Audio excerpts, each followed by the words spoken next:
제가 공부했던 과정들에 조금 긍정적인 영향을 미치지 않았나 돌아보니까 그렇더라고요. 그래서 그런 개인적인 경험 그리고 노하우들을 오늘 잘 담아서 전달하고 싶은 마음에 넣었습니다. 오늘 전체 내용은 3급 시험 개요, 그다음 필기 시험 대비, 그리고 면접 시험 대비, 제가 얻은 것들에 대한 내용을 담을 거고요. 사전 질문을 한 18개 정도 받았어요. 근데 오늘 강의 드리는 내용 중에 상당 부분이 포함이 되어 있고 마지막에 끝나면서 제가 한번 훑어보면서 혹시 조금 더 보완해야 될 부분이 있다면 그 부분도 같이 말씀을 드리도록 하겠습니다. 지금 어떻게 잘 보이시고 잘 들리시나요? 네. 혹시 선생님들 제가 학년을 조금 알면 조금 더 도움이 될 수 있을 것 같은데 높이 드실 필요는 없고 저만 보이게 살짝 혹시 1학년, 2학년이신 선생님들 계신가요? 아, 네. 감사합니다. 그러면 3학년 분 계시죠? 아, 네. 아, 감사합니다. 그러면 졸업반 4학년. 4학년 분들이 제일 많으시고 졸업 이후에 혹시 오신 선생님들도 계시죠? 아, 네. 제가 조금 참고해서 설명을 드리도록 할게요. 3급 시험 개요인데요.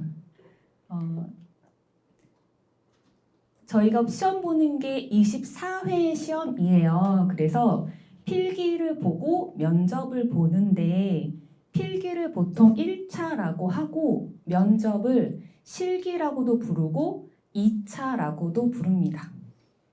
그래서 7월 21일 날부터 접수가 시작이 되고 빈자리 접수는 그냥 없다고 생각하시는 게 나을 것 같아요. 그래서 정기 접수 때 내가 접수를 해야 되는데 이제 월요일 날 아침에 9시에 시작을 하고 6시 이제 끝나는 날 6시에 마감이 돼요. 그래서 시간도 잘 기억을 하시지만 내가 이제 시험을 보러 9월 13일 날 가야 되잖아요. 그런데 이 접수를 할 때 장소를 같이 접수를 하는 거예요. 시험 볼 장소를. 그래서 우리 집에서 내가 이동하기 좋은 장소, 그 다음에 내가 만약에 차를 가져간다면 그곳에 주차 시설이 어떻게 되어 있는지를 확인을 하시고 접수를 하시는데 아무래도 인기 많은 곳은 다른 사람도 가고 싶을 거잖아요. 그래서 가능하면 이날 9시에는 조금 만약에 근무 중이시라면은 좀 다른 옆에 선생님들께 말씀을 드려놓는다거나 해서 가능하면 이 시간에 들어가셔서 접수를 마무리하는 거를 좀 추천을 드려요. 안 그러면 멀리 가서 시험을 볼 수 있을 수도 있기 때문에 이제 이 부분 좀 고려해 주시면 좋을 것 같고요. 그리고 그 결제를 할 때 이제 내가 선택을 했어요. 어디 학교를. 그래가지고 이제 결제까지 다 끝나야 제 자리가 생기는 거거든요. 그런데 내가 결제를 하는데 예를 들어서 뭐 카드 결제나 앱 결제나 이런 게 내가 좀 오래 걸린다. 그러면 그 사이에 사실 마감될 수도 있거든요. 운이 안 좋게. 그래서 저 같은 경우에는 그냥 입금을 선택을 했어요. 왜냐하면 이제 이런 계좌번호 가상 계좌 같은 경우에는 그날 시간이 정해져 있어요. 그러니까 몇 시까지 입금을 하면 이제 제가 거기에 들어가는 거야, 인원이. 그리고 그 시간에 입금을 안 하면 그 자리가 또 생겨요. 그래서 만약에 오전에 내가 못 들어갔다 하면 그 시간에 다시 들어가면 또 자리가 있기도 하거든요. 그래서 이 Q&A 시험을 많이 보다 보면 노하우가 생깁니다. 그래서 이번에 한번 해보시고 또 임상이나 이런 것도 Q&A로 신청해야 되잖아요. 그래서 그 부분 조금 내가 익숙해지는 방법 알아가시면 좋을 것 같습니다. 그 다음에 면접은 그 11월 3일 날 이날 마찬가지 월요일이죠. 그래서 면접을 접수를 하고 시험 일정은 이때 선택을 이제 하게 되어 있어요. 그래서 이제 시행 자세하게 나오면 그때 필기 합격자 공고하는 거 보고 이제 결정하시면 됩니다. 자격 요건은 사실 저희는 복잡하지는 않아요. 다들 그 졸업 조건으로 지금 시험 보시는 분이 가장 많으실 거예요. 그래서 이거는 저희가 복잡하진 않은데 그 선생님들 중에서 내가 경력으로 시험을 보겠다. 상담 경력으로 보겠다고 하면 제가 그 서류를 문서를 이제 같이 다 공유를 드렸거든요. 조교님 통해서 거기 보시면 상담 경력은 적을 것도 많고 오류도 많고 사실 신경 쓸 게 정말 많아요. 그래서 가능하면 그냥 이 졸업 조건으로 그러니까 이런 내가 상담학 분야에 4년제 학사를 했다라는 조건으로 시험을 보시는 게 가장 간편한 방법입니다. 그리고 밑에 적어둔 중에서 제가 빨간 표시한 거 보이시죠? 이걸 제가 왜 적었냐면 그 우리가 앞으로 이제 그 청소년 상담사 3급 이후에도 시험을 보시는 경우가 많이 발생이 될 수 있죠. 아무래도 이쪽 길을 걷다 보면 자격증이 엄청 많잖아요. 그런데 보통 시험이 1년에 한 번 있는 경우가 많아요. 그래서 학회 자격증이나 이런 것들은 관련된 서류도 준비할 게 정말 많고 정말 꼼꼼하게 준비를 해야 되는데 그런데 이제 오늘이 한상심 2급 오늘 시험 날이에요. 1급도 오늘 같이 시험을 보거든요. 필기 시험을. 근데 열심히 준비했는데 오늘 시험 못 보시는 분들이 생각보다 많아요. 근데 그런 분들은 뭐냐면 그 예를 들어서 이제 내가 이제 1급을 봐야 돼요, 시험을. 그런데 1급에 체크해야 되는데 이제 2급에 체크를 하는 거죠. 저는 2급이 있는데 그러면은 우리 생각에는 학회에서 당신은 2급이 있는데 왜 2급을 시험을 또 보냐 잘못 체크한 거 아니냐라고 알려주면 정말 좋겠죠. 근데 안 알려줍니다. 그냥 결정 나는 날 그냥 서류 탈락됐습니다. 사유는 이겁니다. 이렇게 알려줘요. 그러면 이제 1년을 또 넘어가는 거거든요. 근데 그런 경우가 생각보다 많습니다. 그래서 이제 조금 습관을 내가 이렇게 좀 찾아보고 뭐 응시 자격이라든지 관련 서류들에 내가 좀 익숙해지는 그런 좀 노력을 하실 필요가 있을 것 같아요. 그래서 빨간색으로 적어놨습니다. 시험 과목은 필수가 5과목이고요. 선택이 1과목입니다. 발달 심리, 집단 상담의 기초, 심리 측정 및 평가 상담 이론, 학습 이론, 청소년 이해론, 청소년 수련 활동론 중에 하나 선택하고 전체가 과목당 25문제예요. 그래서 100점 만점을 기준으로 한다라면 아래쪽에 보시면 모든 과목이 40점 이상이 돼야 됩니다. 만약에 내가 평균이 아무리 높아도 한 과목이라도 40점이 안 되면 꽈락으로 탈락을 하는데 그 다음 해에 탈락한 과목만 다시 보는 게 아니라 전체 과목을 다 다시 봐야 됩니다. 그래서 꽈락이 중요하다라는 부분이 있고요. 전 과목 평균 60점 이상을 득점을 해야 합격을 하실 수가 있고 이것은 필기입니다. 근데 면접도 중요해요. 뒤에 부분에서 그 필기와 면접에서의 합격률을 제가 같이 말씀을 드릴 텐데 당연히 면접 합격률은 상당히 높은 편입니다. 그럼에도 불구하고 여기 보시면 면접위원 3명의 평점 점수 합계가 모두 15점 이상인 사람인데 하나의 평가 사항에 대해서 만약에 한 분이라도 1점을 주면 탈락을 합니다. 이런 경우가 과연 있을까 싶으시잖아요. 근데 이런 경우가 정말 1점이라서 탈락한지는 모르겠지만 그 탈락하는 경우가 있어요. 근데 그런 경우는 여러 가지 경우를 제가 봤는데 일단은 뒤에서도 말씀을 드릴 텐데 이 사람은 조금 이런 이유 때문에 내가 좀 아무래도 좀 이번에 합격시키기 어려울 것 같다라는 그 면접위원 중에 한 명이라도 그런 판단이 들면 그분이 1점을 줄 수가 있겠죠. 그래서 이 부분 조금 우리가 유의해야 되는 부분일 것 같아요. 그렇고 뒤에서 더 말씀을 드리도록 하겠습니다. 과목별 출제 영역을 이렇게 과목별로 다 주요 항목과 세부 과목이 나와 있어요. 그래서 이것도 같이 공유를 드렸거든요. 그래서 위에 이제 자료 그 경로로 따라가시면 보실 수 있는 자료이고 근데 내가 이 과목을 쭉 그걸 일단 펼쳐 놓는 거예요. 과목별로. 그리고 여기에서 내가 학습이 진행된 부분, 그리고 내가 이거는 전혀 내가 알지 못하는데 처음 듣는데, 아니면 이름은 들어봤지만 내용은 모른다, 이런 부분들을 일단 체크를 해놓습니다. 왜냐하면 그건 내가 공부를 해야 되는 영역이잖아요. 체크를 하면서 이제 쭉 내가 배운 적이 없거나 낯선 주제는 따로 학습을 할 방법, 어떻게 학습을 할지 이 부분을 준비를 해야 되는 부분이 있고요. 그래서 기준은 시험 당일까지 어떤 낯선 용어, 낯선 개념은 없어야 한다라는 기준으로 한번 준비해 보시면 좋을 것 같아요. 전체 이제 시험 시간표고요. 1교시에 4과목을 보고 2교시 때 2과목을 봅니다. 그래서 1교시 100분, 2교시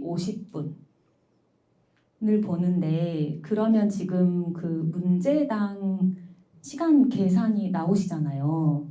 그래서 이거를 시험 문제를 풀다 보면 이게 막 쫓기지는 않아요. 내가 공부를 했다면 한 번 정도 쭉 풀고 내가 체크해 놓은 문제를 다시 볼 정도로 약간 그 시간이 좀 맞아요. 그러니까 시간 때문에 못 풀지는 않아요. 근데 그러니까 내가 공부를 제대로 안 했다면 그것 때문이지, 사실 시간이 막 그것 때문에 뒤에 문제 못 풀고 이렇진 않아요. 근데 다만 노하우는 이거는 내가 잘 모르겠다, 그러면은 체크해 놓고 넘어가는 거죠. 체크해놓고 내가 어차피 이 시험은 내가 100점 맞아야 되는 시험은 아니잖아요. 그래서 체크를 해놓고 넘어가시는데, 그런데 여기에서 우리가 잘 하는 실수들 있죠. 우리 학생들도 전교 1등도 하는 실수가 있습니다. 뭔지 아시나요? 네. 전교 1등도 항상 밀렸었어요. 잘못 썼어요. 저희 아이도 얼마 전에 전화가 왔습니다. 엄마! 항상 엄마는 크게 불러요. 시험 끝나면 바로 전화를 하거든요. 엄마! 뭐 뒷페이지 다 밀렸었어, 이러면서. 근데 그래 근데 너무 속상해하니까 제가 뭐라고 말을 못 하겠더라고요. 근데 그런 실수는 사실 전교 1등도 하거든요. 그래서 선생님들도 문제집 받으면 그 번호에 그냥 이렇게 V 체크 하시는 분들 계시잖아요. 그럼 나중에 옮겨 적을 때 헷갈리거든요. 그래서 가능하면 번호를 적으시고, 그리고 내가 안 푼 문제는 그 옆에 내가 안 풀었다라는 체크를 해두시는 게 좋아요. 안 그러면 안 푼 문제를 쭉 밀렸을 수가 있잖아요. 그러니까 이건 땡겨 쓰는 거죠. 안 푼 문제가 있다라는 건. 그래서 우리가 우리 아이들에게 강조하듯이 시험 준비할 때는 나에게 한번 이 부분을 좀 강조해 주시면 좋을 것 같고요. 그리고 이제 그 역대 시험 문제들이 있잖아요. 그러니까 풀어보시면서 대충 내가 감을 익히시면 돼요. 이 시간 안에 내가 풀 수 있구나, 내가 없구나, 이런 감을 익혀보시기를 바랍니다. 기출문제와 최종 정답은 제가 전년도부는 따로 파일을 드렸어요. 그런데 여기 들어가시면 다 있어요. 다 역대 문제가 다 있기 때문에 이제 최근 것부터 이제 천천히 이제 거슬러 올라가면서 한번 풀어보시면 좋습니다. 궁금하신 합격률, 얼마나 많은 사람이 이 시험을 준비를 할까? 우리가 관심 있는 부분은 일단 필기 부분이죠. 최근에 보시면 2023년도에 6,300여 명이 신청을 했는데, 여기 응시율 보이시죠? 한 4명 중에 1명은 시험 보러 안 온다는 얘기예요. 그리고 시험을 보신 분 중에서 한 절반 정도가 시험에 합격한다는 이야기죠. 그러니까 사실 이 시험이 만만한 시험은 아니에요. 보시면 합격률을 보시면. 그런데 그 선생님들께 드리고 싶은 말씀은, 제가 이제 이 청상 같이 연수 받으신 분들 모임이 있거든요. 이제 거기에 되게 다양하신 분들이 계시는데, 이제 뭐 슈퍼바이저급으로 청소년 수련 관련해서도 그렇게 계신 분도 계세요. 근데 제가 좀 여쭤봤어요. 이런 시험에 관련해서 선생님들은 어떤 얘기를 해주고 싶냐. 근데 가장 중요하게 얘기한 게 뭐냐면 시험을 꼭 보러 가라는 얘기예요. 그러니까 결시하지 마라. 왜냐하면 그 전날 꼭 어디 무슨 일이 생깁니다.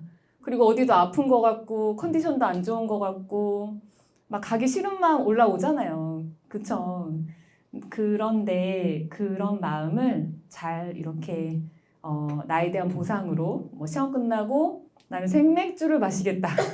치킨을 먹겠다. 뭐 이런 식으로도 할 수 있겠고 어쨌거나 조금 내 자신을 좀 추스릴 수 있는 어떤 거를 해서 뭐 아니면 내 시험 뭐 보는 학교 구경이라도 한번 가보자.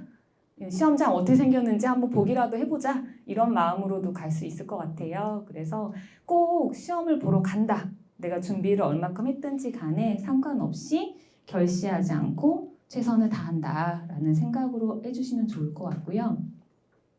여기 면접에 보면 그 면접 합격률이 한 80%대 정도 되니까 사실 웬만하면은 붙는구나라고 생각하시면 될 것 같아요. 그러니까 이 시험은 면접은 당신을 내가 떨어뜨리겠다라는 면접이라기보다는 이제 나 당신을 붙여주고 싶은데 조금 나한테 그거를 좀 설명을 해봐라. 그렇게 좀 바라보시면 좋을 것 같습니다.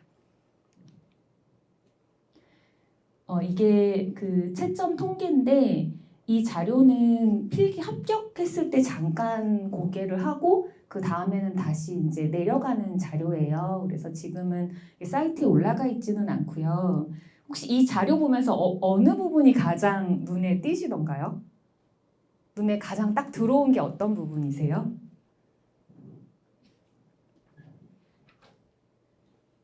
여기 지금 그 작년에 시험 보신 분들이 가장 많이 했던 말이 이제 3급의 상담 이론 쪽 한번 같이 보실까요? 어디 부분이냐면 이거 있으니까 좋네요. 여기에요, 여기. 지금 상담 이론이 평균이 49 그리고 꽈락 인원도 되게 많죠. 꽈락률이 지금 17%, 18%까지 나왔어요. 원래는 상담 이론이 그렇게 어렵지 않거든요. 보통은. 그런데 작년 같은 경우에 그랬다. 그러니까 상담 이론 때문에 떨어지신 분들이 좀 많으시겠죠. 꽈락이면 떨어지니까. 그래서 제가 그 작년 거 문제 혹시 풀어보신 분 계신가요? 네. 풀어보시면 상담 이론을 한번 쭉 풀어봤거든요. 작년 거를. 그랬는데 조금 어렵기도 하겠다. 그러니까 그 여러 가지 상담 이론들 있잖아요. 그거를 조금 꾹꾹꾹 눌러서 공부를 하셔야 될 것 같아요. 만약 작년처럼 나온다면 내가 그냥 쭉 이야기 흐르듯이 보면 그게 만약 보기가 이제 그 5개가 있잖아요. 그러면 다 맞는 말 같아요. 다 맞는 말로 보이거든요. 그런데 만약에 1, 2, 3, 4, 5번이 있는데 1, 2, 3, 4번은 이 이론에 해당되는 내용이에요. 근데 하나는 다른 이론의 내용인 거예요. 예를 들어서. 그러니까 내가 그 이론별로 구분해야 되는 거죠. 이 내용은 어떤 이론에 해당되는 건지. 그래서 그거를 이렇게 꾹꾹꾹 눌러서 공부하는 거 한 가지.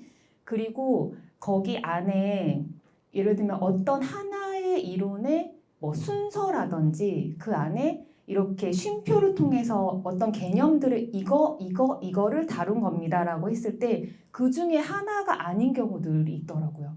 그래서 상담 이론을 공부하실 때는 조금 꾹꾹 눌러서 상담 이론별로 근데 내가 공부 안 한 과목이 있을 거잖아요. 수업 때 다뤄진 내용이 있고 다뤄지지 않은 내용이 있을 텐데 그 부분은 그러니까 깊이 공부할 필요는 없어요. 근데 약간 그 이론의 특징, 개념, 뭐 그런 부분들을 조금 잘 정리해야 될 필요가 있겠다라는 부분이 있었고요. 그리고 여기 보시면 그 연령대가 50대 분들도 3급이 한 305, 5분? 60대 이상도 있으시죠. 그래서 그 청소년 상담사 자격증이 어떻게 보면 나이하고는 조금 상관없이 준비하시는 분들이 많이 있다라고 보실 수가 있을 것 같고요. 그리고 여기에서 조금 더 이야기하고 싶은 부분이 선생님들 그 수업 과목 중에서 그 연구방법론 지금 수업 있죠? 예, 그러고 그다음에 심리 통계도 있고, 그죠? 그리고 혹시 심리 검사 제작과 관련된 수업도 지금도 있나요? 네, 그 수업이 좀 지금 말씀드린 세 개의 수업이 좀 어렵잖아요. 시험도 좀 어렵고 그런데 저는 공부를 꼭 하시라고 말씀드리고 싶어요. 그러니까 다른 상담 이론이나 심리치료 이론이라든지 이런 것들은 이제 기본적으로 당연히 하잖아요. 근데 사실 지금 말씀드린 그 과목들은 살짝 이제 안 해도 될라나? 이런 마음이 좀 드는 과목들이 어렵기도 하고, 그런데 이제 대학원에 진학을 한다거나 이후에 이제 급수로 올라갈 때 꼭 필요한 과목들인데 그 과목을 따로 그렇게 충분히 시간을 두고 공부할 시간이 없어요, 사실. 그래서 학부 때 하실 수 있다면 그 과목들을 공부를 하시면 여기 2급에서 심리연구방법 기초가 있죠. 그리고 1급에서도 여기 마찬가지로 상담 연구 방법론의 실제가 있거든요. 그래서 이렇게 연결이 돼요. 그래서 한번 아직 학기가 남으신 분들은 조금 고려해 보시면 좋겠다라는 생각이 듭니다.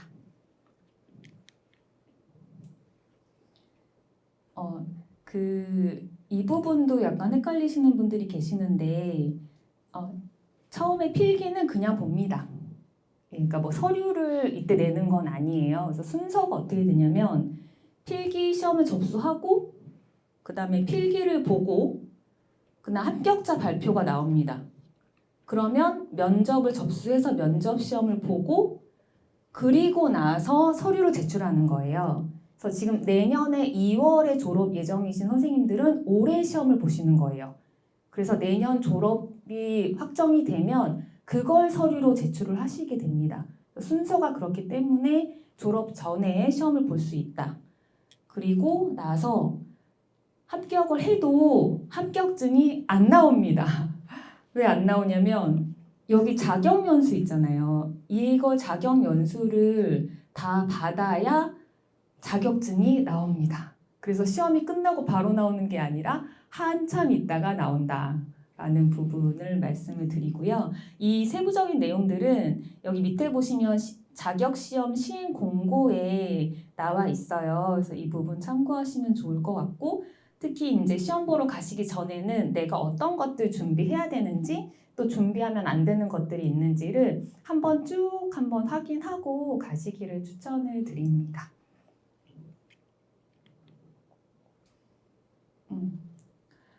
연수에 대해서 작년에 좀 궁금해하시는 분들이 계셔서 이 페이지를 넣었어요. 그래서 지금 1차 연수는 여기 보시면 연수가 그 상반기 때 1차로 진행되는 연수가 있거든요. 근데 그거는 그 전해에 합격하신 분들이 들으시는 연수예요.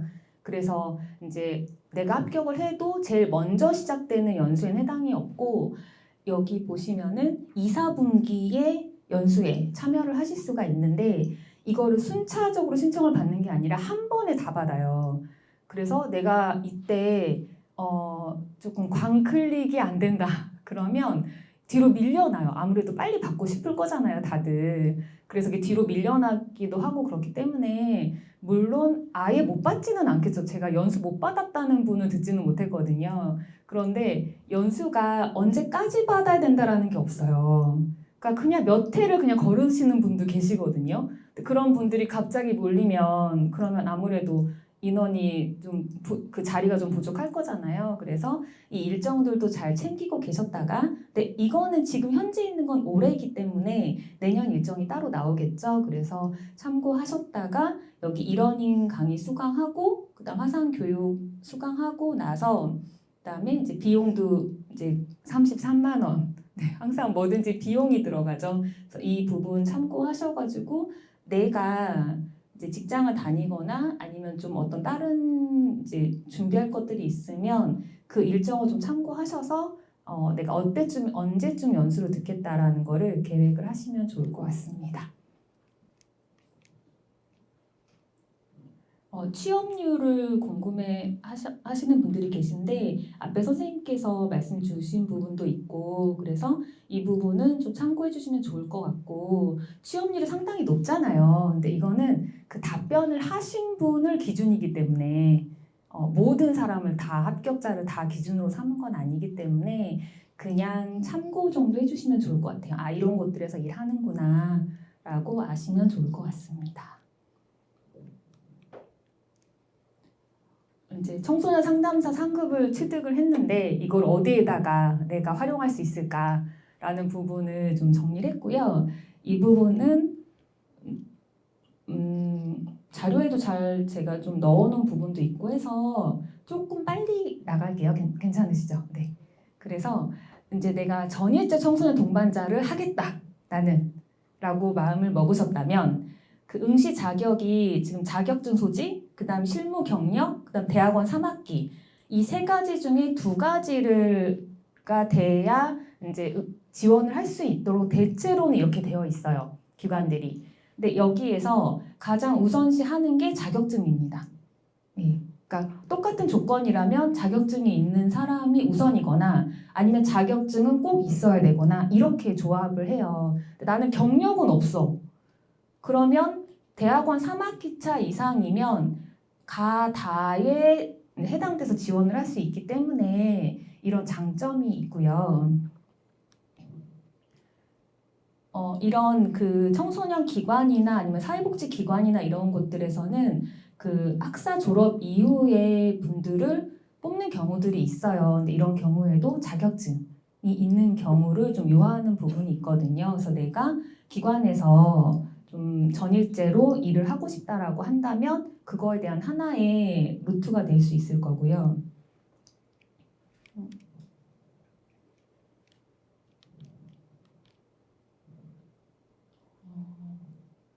페이지가 하나가 안 보이는데 일단 좀 구두로 설명을 드리면 그 청소년 동반자의 전일제 말고 그런 요일을 정해서 이제 출근하는 경우들이 있잖아요. 근데 그 경우에는 아까 말씀드린 그 세 가지 중에 하나만 해당돼도 되는 경우들이 있어요. 그래서 내가 자격증만 있어도 아직 대학원 진학하기 전에 지원은 할 수 있거든요. 그런데 사실은 청소년 그 상담복지센터가 조금 치열한 편이에요. 조금 더. 왜냐면 거기는 그 많으세요. 그쪽을 이렇게 준비하시거나 아니면 상담 경력을 쌓으시는 분들이 많아서 사실 들어가기가 쉽지는 않아요. 그런데 어쨌든 그 기회가 나한테도 올 수 있다라고 좀 생각을 해주시면 좋을 것 같고요. 이렇게 노인 상담에 대해서 좀 비전을 가지고 계신 분들 계시잖아요. 근데 제가 처음에 공부할 때만 해도 노인 상담에 대해서는 그렇게 긍정적이지는 않았어요. 어떤 이야기까지 있었냐면 그 상담을 한다는 거는 그 이후의 삶에 대해서 어느 정도 조금 더 이제 약간 투자의 개념이 좀 있는 거잖아요. 그러니까 지금 내가 상담 받아서 이후의 삶을 몇 년 동안 더 잘 살 거냐. 그때 좀 그런 개념이 좀 있었어요. 그래서 노인분들 같은 경우 이미 살아온 세월이 많은데 그 남은 기간이 아무래도 청소년이나 이런 성인보단 짧잖아요. 그러다 보니까 노인 상담이 그렇게 의미가 있냐라는 이야기가 제가 하는 얘기가 아니라 이렇게 공공연한 세미나에서도 그런 얘기를 하시는 분들이 계셨어요. 근데 몇 년 새에 확 바뀌었어요. 정말 확 바뀌어서 이렇게 노인 상담을 아예 노인 상담사를 뽑아요. 근데 노인 상담은 따로 자격증이 없잖아요. 민간도. 혹시 있나요? 네. 제가 알기로는 따로 노인 상담 자격증을 본 적은 없는 것 같아요. 그러니까 우리가 공신력 있는 자격증 중에서는. 그러다 보니까 이렇게 그냥 다 넣은 거예요. 다. 그냥 이 중에서 하나라도 되면 오세요. 이런 의미죠. 그래서 여기에 보시면은 마찬가지로 그 청소년 상담사에 대해서 좀 그 이 자격에 포함시키는 부분이 있어요. 그래서 이런 식으로 어쨌든 국가 자격증이기 때문에 어떤 조건을 만들 때 항상 우선으로 들어가는 게 부분이 있거든요. 그래서 참고로 말씀드립니다. 이 부분 혹시 조금 내가 공무원 쪽으로 관심 있으신 분들은 지금 이게 이거랑 뒷부분이나 제가 좀 설명을 드릴 텐데 그 국립대학교의 학생 상담 센터들이 이제 학교마다 다 있잖아요. 근데 국립대학교의 사례예요. 근데 제가 학교명은 좀 가렸고 원래는 대학교에서 상담을 하는 부분은 좀 자격증도 요하고 그 다음에 기본적으로는 대학원을 좀 요하는 부분이 있어요. 그래서 그 대학원을 가지 않고 상담 현장에서 내가 상담을 한다라는 거는 조금 쉬운 길은 아니에요. 사실은 쉽게 이걸 열어가긴 조금 쉽진 않은데 그런데 변화가 있다는 거죠. 왜냐하면 지금 여러 가지 상담 분야 여러 변화들이 있다 보니까 서로 이게 다 맞물려 가는 거거든요. 그래서 내가 집이 조금 지역이에요. 지역이고 학교가 교통이 좀 어렵다. 만약 이제 차로 가야 된다. 대중교통이 없다. 학교 앞에 스벅이 없다. 스타벅스가 없다. 이런 곳들은 사실은 상담사분을 모시기가 좀 어려워요. 그래서 그런 학교들은 이렇게 조건을 좀 낮춥니다. 좀 넓혀요. 그래서 이 경우는 이게 지금 올해 지금 그 공고가 났던 건데 그냥 학사 졸업을 하신 분이거나 아니면 청소년 상담사 상급 자격증만 있으면 지원을 하세요. 둘 중에 하나라도 있으시면 지원을 하세요라는 내용이거든요. 근데 이런 곳은 보통 가면 상담사가 많아요. 한 뭐 6분 이렇게 되시거든요. 그러니까 내가 다른 분들께 도움을 받으면서 일을 할 수 있기 때문에 좋은 조건이죠. 근데 물론 이런 공고가 흔한 공고는 아닙니다. 아주 이례적인 경우긴 한데 어쨌든 이런 변화가 있다라는 부분을 말씀을 드립니다. 대학교에서 상담을 하는 경우에는 보통 전일제나 객원 상담으로 하는 경우들이 있는데 말씀드린 것처럼 이렇게 국가 자격증이 일단 기본으로 같이 세팅되는 경우가 많아요. 그래서 이 부분 참고로 말씀을 드리고 그다음에 마음투자 같은 경우에도 일단 상담사로서의 자격은 청소년 상담사 2급이 가능하죠. 네. 근데 이 부분에서 사실 다른 자격증은 취득하는 과정이 너무 길고 수련도 받아야 되고 그런 과정들이 되게 그 긴 시간과 투자와 이런 것들이 들어가잖아요. 근데 어찌 보면 여기 있는 자격증 중에서 유일하게 그 수련을 받지 않아도 되는 자격증이 청소년 상담사예요. 임상심리사도 어쨌든 1년 수련을 받아야 되잖아요. 그러다 보니까 어떻게 보면 청소년 상담사가 가장 그 허들이 낮다. 근데 그 대신 합격률이 높진 않다라는 부분이 있는 거죠. 국가공무원에 관심 있으신 분들도 계시고 이제 선생님들 그 졸업하신 그 선배님들 중에서도 이쪽으로 가시는 분들이 계세요. 근데 이거는 약간 핫한 정보입니다. 이 국가공무원이 지금 전문 경력관 나군 같은 경우에는 이게 6급이에요. 상당히 높죠. 그래서 6급인데 그 지원 요건이 석사학위 이상 취득자에다가 밑에 보시면은 그 여기에 가점 있잖아요. 그러니까 우대 요건이 있잖아요. 근데 자격증을 이제 카운트를 하는 부분들이 있어요. 그래서 카운트를 하는데 2개까지만 카운트를 하는 거죠. 그럼 내가 자격증을 진짜 어려운 자격증 2개 있는 것보다 일단 하나 따고 그 다음에 청상이 하나 있다면 2개가 카운트가 되는 거잖아요. 그래서 이렇게 좀 그 청소년 상담사 자격증이 아무래도 다른 것들보다는 조금 유리한 부분이 있다. 그러니까 취득하는 과정에 비해서입니다. 참고하시면 좋을 것 같고 이 전문 경력관 나군 같은 경우에는 그 학교에 그 국립학교에 근무를 하는 거예요. 그래서 팀장급으로 근무를 하고 그러면서 이제 국가공무원 6급의 대우를 받는 거거든요. 근데 이거 말고도 그 공무원 체계 안에서 상담 관련된 분야들이 있어요. 그래서 그것들은 찾아보시면은 또 많이 있으니까 조금 내가 조금 도전할 만큼 된다라고 하시는 분들은 이 전문 경력과는 그 공무원 시험을 보는 루트가 하나 있고, 그럼 그거는 내가 어느 학교로 이제 지원을 하는 거예요. 합격하고 나서 나는 A 학교, B 학교로 가겠습니다. 이렇게 지원을 하는 거거든요. 그래서 거기에서 이제 정해지는 거고, 그런데 학교에서 공고를 하는 경우도 있어요. 우리 학교에 이제 이 전문 경력관을 뽑겠다. 근데 학교에서 공고를 하는 경우는 그 학교에서 보는 거거든요. 근데 마찬가지로 국가공무원 6급을 똑같이 대우를 받는 거예요. 그러니까 그 지원 루트만 다른 거지. 그래서 이런 부분도 참고하시면 좋을 것 같습니다. 생긴 지 얼마 안 됐다고 합니다. 네. 그렇고 이제 우리에게 중요한 필기시험 대비. 필기시험은 언제부터 준비해야 될까요? 이런 질문이 제일 많습니다. 언제부터 준비해야 될까요? 네. 필기시험은 오늘부터 준비하는 겁니다. 예, 오늘부터 하시면 돼요.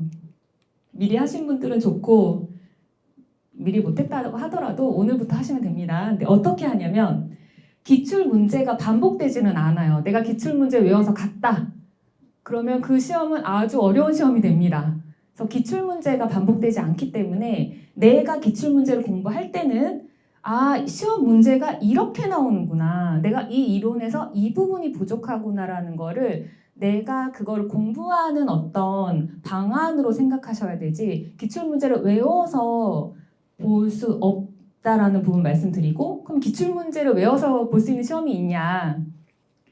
임상심리사가 그렇죠. 임상심리사는 기출 문제를 외워서 보는 시험입니다. 근데 그 외워야 되는 분량이 엄청 많죠. 그래서 그 부분 참고하시면 좋을 것 같고, 그다음 시험 범위가 넓은 반면에 그렇게 아주 까다로운 편은 아니에요. 그러니까 공부했으면 풀 수 있는 문제들이고, 그럼에도 불구하고 변별력이 있는 문제가 다수 출제되는 부분이 있고요.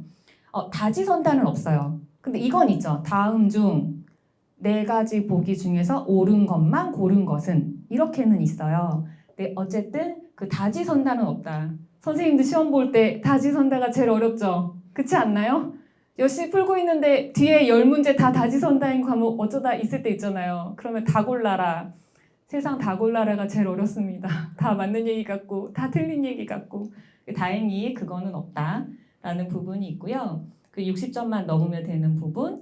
그리고 시험이 그래서 내가 조금 반복해서 공부하는 것이 중요합니다. 그래서 문제의 유형을 익히고 나의 전략 과목과 취약 과목을 좀 고려를 하는데, 근데 이 부분 사실 좀 어려운 것 같아요. 내가 전략 과목을 이제 한 과목은 반 맞고, 그럼 반 맞으니까 이제 50점. 그리고 어떤 과목은 이제 내가 어려워하는 과목이니까 꽈락은 면하고, 그리고 어떤 과목은 좀 잘하니까 뭐 70점 맞고 이렇게 하잖아요. 그렇게 해봐도 안 맞더라고요. 그래서 그냥 내가 좀 너무 이거는 정말 내가 너무 몰라. 너무 모르는 과목은 그래도 비중을 조금 둬서 공부를 하시고, 특히 내가 과목을 안 들은 과목 있잖아요. 그거는 비중을 둬야죠. 내가 공부를 아예 안 했으니까. 또 하긴 했는데 한 3년 지났어. 2학년 때 들었어요. 그러면 그 과목은 또 하셔야 돼요. 그래서 그래도 한 작년에 들었던 과목은 좀 생각이 나더라고요. 근데 너무 오래된 과목은 또 새로운 마음으로 다시 들어가실 필요가 있을 것 같고, 근데 내가 조금 좀 쉬운 과목이에요. 이 과목은 좀 할 때 재밌어. 재밌는 과목이면 그 과목이 좀 내 집중력을 높여주잖아요. 그래서 그 과목을 이렇게 병행해서 한 뭐 5대5 이렇게 시간 배분을 한다든지 해서 그 계획을 세우시면 좋을 것 같습니다. 제가 공부했던 방식을 조금 더 가미를 해서 말씀을 드리는데, 저 때는 그때 한순희 교수님께서 집필하신 문제집이 있었어요. 그래갖고 저희가 그 공부해가지고 같이 공부했었거든요. 그래서 그 책이 이 정운사 저 책입니다. 근데 이제 지금은 이우경 교수님께서 2급은 문제를 내셨어요. 학지사에서. 근데 3급은 아마 내년에 내실 것 같아요. 그래서 올해는 이제 학지사에 이우경 교수님 책은 없고, 그런데 이제 시중의 책들 중에서 좀 나하고 잘 맞을 만한 것들을 선택하시면 좋은데, 그냥 제일 무난한 거는 사실 시대고시가 조금 무난하긴 했어요. 네, 강좌도 좀 무난하고 저는 시대고시랑 상관이 없습니다. 근데 전반적으로 좀 무난한 편이에요. 그래서 그 기준을 일단 시대고시로 잡은 다음에 거기서 이제 이렇게 선택폭을 넓혀가 보시면 좋을 것 같아요. 나는 좀 나랑 맞는 책들 선택을 하시는데 근데 여기에서 제가 가장 중요하게 말씀을 드리고 싶은 거는 선생님들 교환 있잖아요. 그 교수님께서 만들어진 교환 혹시 다 가지고 계신가요? 그 교환이 진짜 보물입니다. 보물. 제가 예전에 학부 때 선배님들 오시면은 항상 다 공통으로 하시는 말씀이 교환이었어요. 근데 제가 졸업하고 나니까 정말 그 소중함을 알게 되겠더라고요. 그래서 그 지금 졸업하시기 전에는 그 로그인 하시고 강의동에 들어가면 그 연도 체크 하시면은 예전 것도 다운 받을 수 있거든요. 그래서 이거 모르시는 분들도 계시더라고요. 그래서 예전 거 다 다운 받을 수 있으니까 조금 시간 날 때 다 다운을 받아 놓으세요. 물론 내가 출력해서 책을 만들어 놓은 분들도 계시지만 저도 그렇거든요. 그런데 나중에 이제 다시 어떤 이론의 어떤 내용이 이제 궁금할 때가 있잖아요. 찾아볼 때가. 그러면은 새로운 책보다는 어쨌든 제가 공부하고 손때 묻은 책이 가장 이해하기가 편하거든요.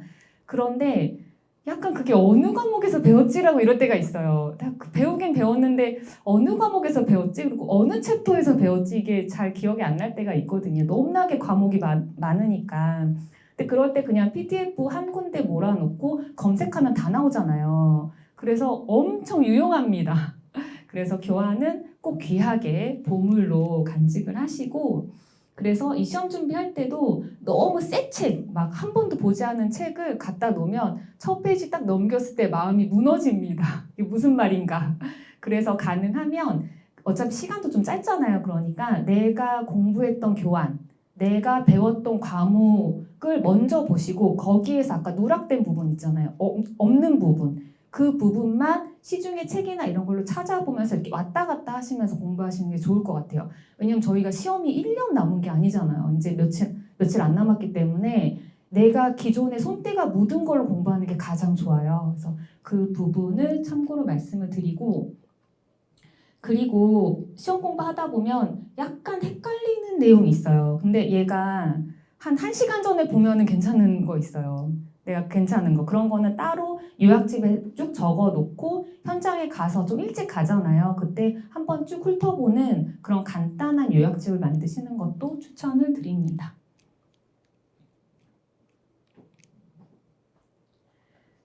그 질문 중에 이제 어떻게 공부해야 되냐 그런 질문들이 있으셔서 이 페이지를 좀 넣어봤는데 일단은 그 강의를 저는 듣는 게 좋은 것 같아요. 저는 그때 임상을 같이 준비했었기 때문에 같이 스터디한 선생님들하고 시대고시하고 그 다음에 정은사 에듀 거를 이제 같이 들었거든요. 근데 약간 이렇게 강의하시는 분들이 사실은 이제 전공이 아니신 분들도 많아요. 그러니까 강사 전문성을 가지고 이제 접근하시는 부분이거든요. 그래서 약간 어색한 부분은 있는데 그래도 시험 대비에 최적화되어 있기 때문에 이제 듣는 것도 좋은 것 같아요.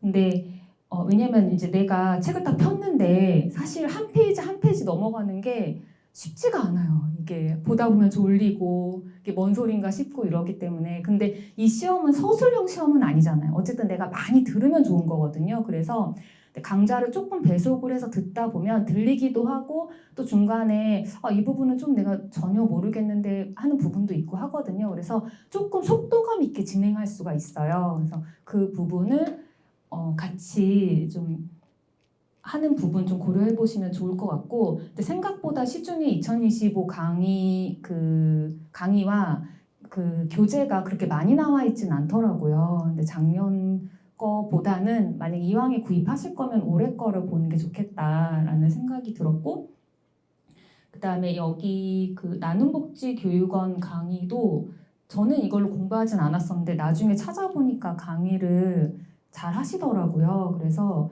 조금 더 조금 더 시험 준비긴 하지만 그래도 조금 내용을 조금 더 들을 수 있는 그런 강의였었어요. 유튜브에도 강의 많이 올려놓으셨으니까 내가 꼭 구입을 다 하지 않더라도 그냥 필요한 강의만 좀 들어도 되잖아요. 그래서 유튜브도 활용해 보시는 방법도 있습니다. 근데 만약에 내가 어떤 선택을 한다라면 2025년도 분인 부분, 비용도 고려해야 되겠죠. 그리고 커리큘럼도 고려해야 될 테고, 그리고 문제집은 저는 사실 가독성이 제일 중요한 것 같아요. 좀 글자도 크고 좀 시원시원하고 넘기는 느낌도 있고 이런 것들을 좀 기준으로 삼고 있고, 그다음에 온라인 강의 같은 경우에는 보통은 다 맛보기나 이런 강의를 들을 수 있기 때문에 그거 좀 보시면서 왜 나하고 맞는 사람 있잖아요. 약간 말투라든지 억양이라든지 이런 게 맞는 스타일이 있거든요. 그래서 그거를 참고하셔서 우리가 또 그 온라인 강의에는 강하잖아요. 그런 맛보기 이런 거 보실 때 선택하는 기준 같은 것들. 그래서 그런 강점들을 활용하셔서 선택을 해보시면 좋을 것 같습니다. 학습 방법에 대한 부분을 말씀을 드릴 텐데 기본적으로 학습 방법은 내가 이해를 하고 요약을 하고 문제풀이를 하는 게 아주 대원칙이에요. 사실 어떤 공부든지. 그렇긴 한데 그래도 약간 동기부여를 내가 좀 하고 싶다라고 하면 일단 오늘 가셔서 문제를 한번 풀어보세요.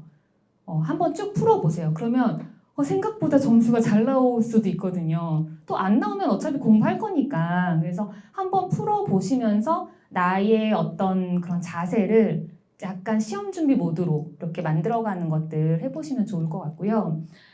지금 이 학습 방법은 제가 공부하면서 좀 나름대로 좀 그 노하우를 좀 넣어봤어요. 그래서 조금 우리가 이 시험 준비만 하는 게 아니라 앞으로도 계속 공부할 일들이 많이 있잖아요. 그래서 조금 말씀을 드려보도록 하겠습니다.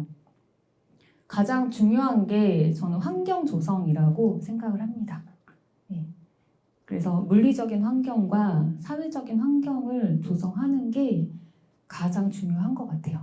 네. 이런 이론들 공부할 때도 이 내용이 나오더라고요. 그래서 선생님들 중에서 혹시 내가 공부하는 공간이 따로 있으신 분들 계시죠? 정해져 있는 분들. 아니면 이제 저처럼 보따리 들고 이 방 갔다가 저 방 갔다가 그러셔야 되는 분들도 계실 테고. 네. 저는 있었는데 어느 순간 갑자기 없어졌어요. 그 다시 이제 제가 그걸 찾아야 되는데. 근데 어떻게 하냐면 우리가 사실 공부할 시간이 뭐 그렇게 많지 않잖아요.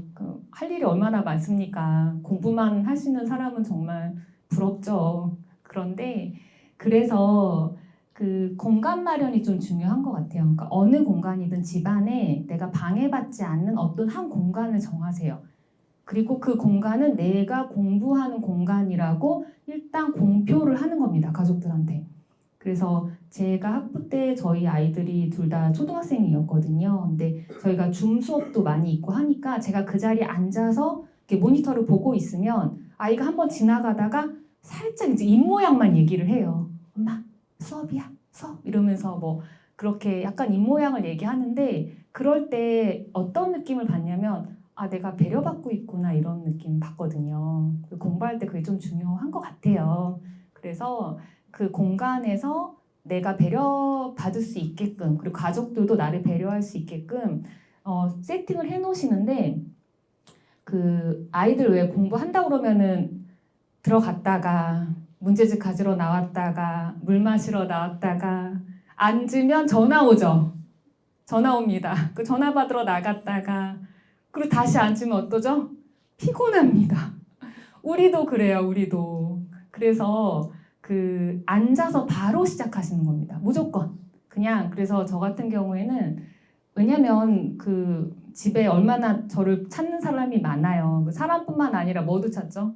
세탁기가 찾습니다. 건조기도 찾고 남녀 구분 없어요 지금은. 그죠? 그리고 또 요즘에는 로봇 청소기도 찾습니다. 계속 핸드폰으로 뭐가 오죠. 끝났다. 나를 빼라. 막 이렇게 하는데 그렇게 방해받기 전에 일단 앉아서 바로 시작을 합니다. 그러니까 다 세팅을 해놓는 거예요. 컴퓨터도 켜놓고, 그러니까 컴퓨터를 이제 만약에 켜야 된다면 일단 열어놓는 거죠. 그리고 버튼도 다이렉트 버튼 하나 만들어 놓고 사이트 들어가는 거 바로 만들어 놓고 책도 펴놓고 책을 다시 가지러 가지 말고 그냥 펴놓고, 그래서 내가 바로 시작할 수 있게 그냥 하나 둘 셋 하면 바로 시작할 수 있는 공간을 마련해 놓으면 그게 10분이 되기도 하고 30분이 되기도 하고 운이 좋으면 1시간이 되기도 해요. 그래서 어쨌든 그 자리로 바로 갑니다. 저는 옷도 안 갈아입고 갔었어요. 그냥 앉아서 일단 공부 시작해요. 그러면 그래도 30분 하고 나면은 어쨌든 오늘 할 거는 또 한 거잖아요. 그래서 그렇게 좀 제안을 드리고 싶고, 그리고 이 시험 공부 준비할 때 사실 내 주변 사람들이 도와주지 않으면 좀 힘들어요. 그러니까 얼마나 집안에 행사가 많습니까? 근데 가족들에게 나 이제 국가자격증 시험도 봐야 되고 하니까 공부를 좀 해야 된다. 그렇게 얘기를 해두면 예를 들어서 집안에 어떤 일이 있다거나 아니면은 그런 이제 시댁이나 아니면 뭐 장인 어른이나 이런 분들이 뭐 누구는 뭐 하냐 바쁘냐 왜 전화도 없냐 이런 말 했을 때 뭐 우리 엄마 뭐 우리 애기 아빠 요즘에 국가 자격증 시험 보러 온다고 새벽부터 나가더라고요. 이렇게 말이라도 한마디 해주면 얼마나 고마워요. 그쵸? 그래서 일단은 가까이 있는 가족들, 친구들한테도 내가 언제까지는 시험이라서 조금 움직이기가 어려운데 내 시험 끝나고 내가 연락할게. 우리 맥주 한잔 하자. 이렇게 좀 얘기를 해두실 필요가 있을 것 같아요. 왜냐하면 살아가는 게 다 관계잖아요. 근데 나는 시험 준비하느라고 힘든데 다른 사람들이 또 그것 때문에 약간 소원해졌다고 생각하면 사실 더 마음 힘들어지거든요. 그래서 미리 얘기를 해둡니다. 그리고 학습 계획을 짜는데요. 지금 선생님들 이 청소년 상담사 자격증만 준비하시는 분 거의 안 계실 거예요. 대학원을 준비한다거나 학과 공부를 같이 해야 된다거나 아니면 임상을 수련을 받아서 시험을 보신다거나 이런 분들이 아마 계실 텐데 저는 우선순위는 가장 중요한 게 현재 내가 수업을 받고 있는 과목이라고 생각해요. 왜냐면 지금은 내가 뭐 그냥 난 졸업장만 따면 된다. 대학원은 뭐 특별히 갈 생각이 없는데라고 하지만 생각이 바뀝니다. 사람 마음이. 저도 한 중간에 3년 공백 잊고 대학원 갔거든요. 그래서 근데 그때 성적이 너무 어려우면 그러면 약간 지원하기가 조금 고민이 되잖아요. 아무래도. 그래서 사실 성적은 좀 관리를 할 필요가 있어요. 그래서 지금 현재 배우는 과목이 가장 우선이다. 왜냐면 이건 다시 돌아오지 않으니까. 그리고 그 다음에 중요한 건 저는 대학원인 것 같아요. 내가 대학원을 간다라면, 안 간다라면은 상관이 없는데, 그래서 내가 대학원을 준비한다라면 오늘부터 대학원을 준비하셔야 돼요. 지금 청상 준비하다가 9월 끝나고 대학원 입시 준비하려면 보통 10월에 원서를 받거든요. 그리고 11월, 12월 하면 끝나요. 근데 그때 가서 원서 준비를 한다라면 너무 막막합니다. 그래서 오늘부터 그건 준비를 하되 그래도 청상도 해야 되잖아요. 그래서 방학 동안에 한 대학원 준비를 위주로 하다가 청상은 한 그중에 그냥 몇 프로 정도만 그냥 하는 거예요.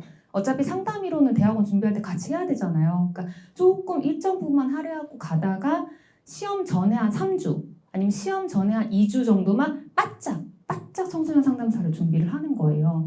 그래서 큰 전제는 이 앞에 이 두 가지 부분이 더 중요한 것 같아요. 물론 제 개인적인 생각이에요. 또 다른 의견 있으신 분들 계시겠지만 그렇게 좀 생각하고 있고 그 다음에 투입 가능한 시간이 내가 어느 정도인지를 보고 하루에 내가 5시간씩 공부한다 라면 정말 행복하죠. 근데 그럴 수 있는 사람이 얼마나 됩니까? 그래서 저 같은 경우에는 주말 시간을 좀 이용을 했어요. 그래서 이제 주말에 문 열 때 가서 도서관에 이제 문 닫을 때 나오는 방식으로 공부를 하는데 이제 가족들한테 미리 얘기해 두는 거죠. 내가 이번 주 주말에는 좀 공부를 해야 된다. 라고 이야기를 해두고 생각보다 그런 공공도서관에 가면 나와 비슷한 나이대 분들이 진짜 공부 많이 해요.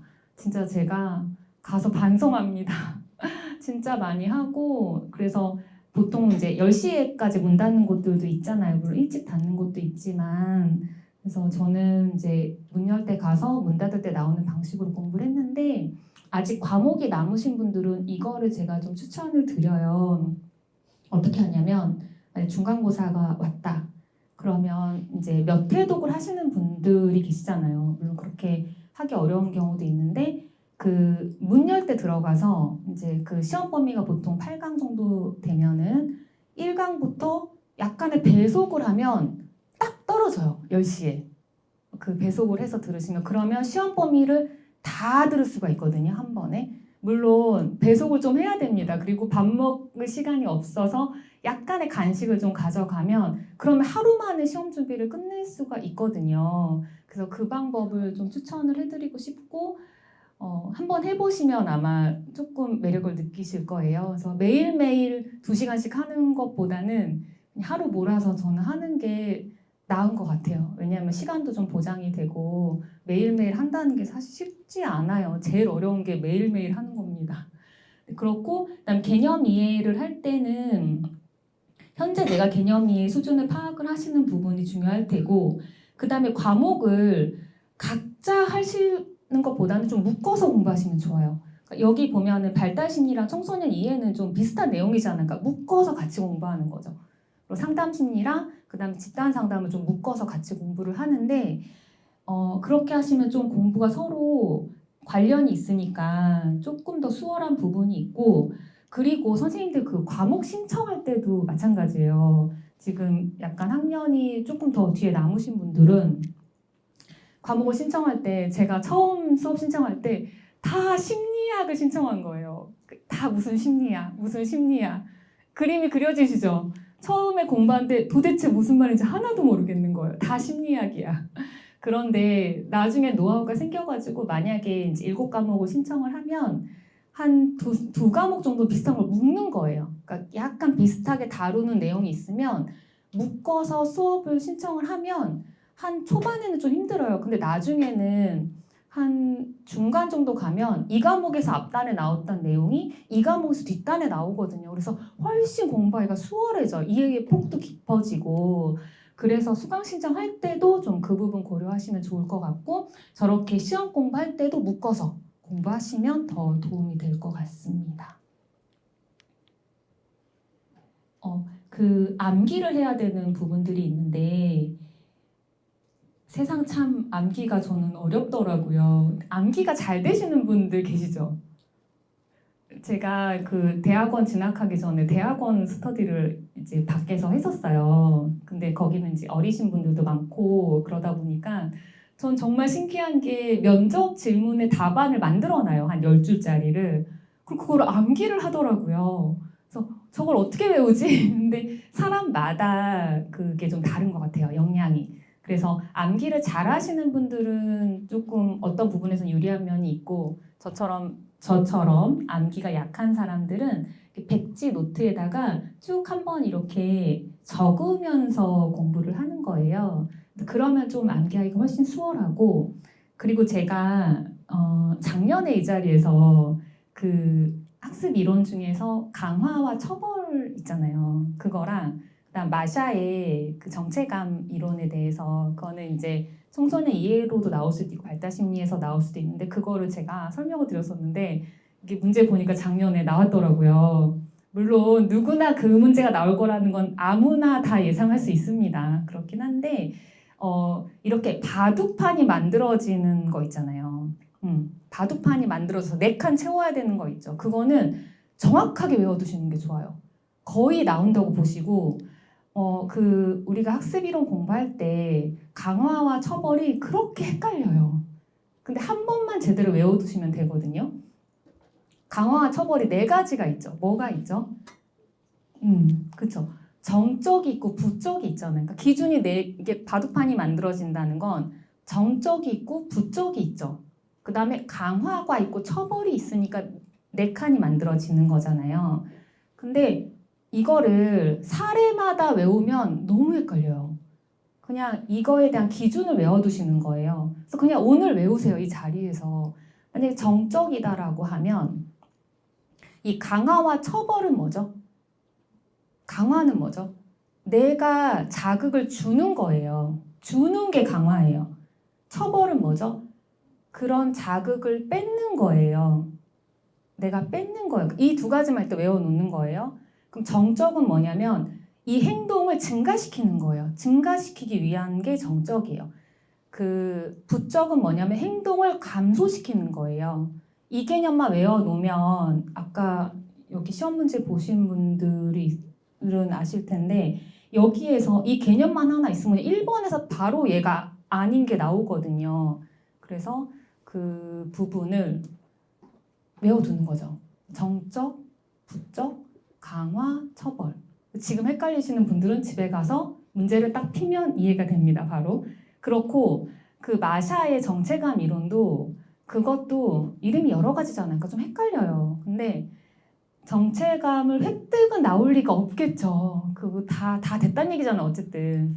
근데 이거를 그 외울 때 그때 저는 배울 때 바로 외워지더라고요. 근데 어떻게 했냐면은 예전에는 마샤의 이런 이론들이 뭐는 좋고 뭐는 나쁘다고 했지만 지금 현재는 그냥 그렇게 보지는 않는다라는 걸 설명을 해주시면서 교수님께서 그러니까 내가 얼마나 고민을 했냐, 고민하고 있냐, 내가 얼마나 노력을 하고 있냐, 실제로 나는 커서 뭐가 될까, 나는 도대체 누구일까 이런 고민을 하는 영역이 있고 내가 뭐 공부를 한다든지 운동을 한다든지 그렇게 노력을 하는 영역이 있잖아요.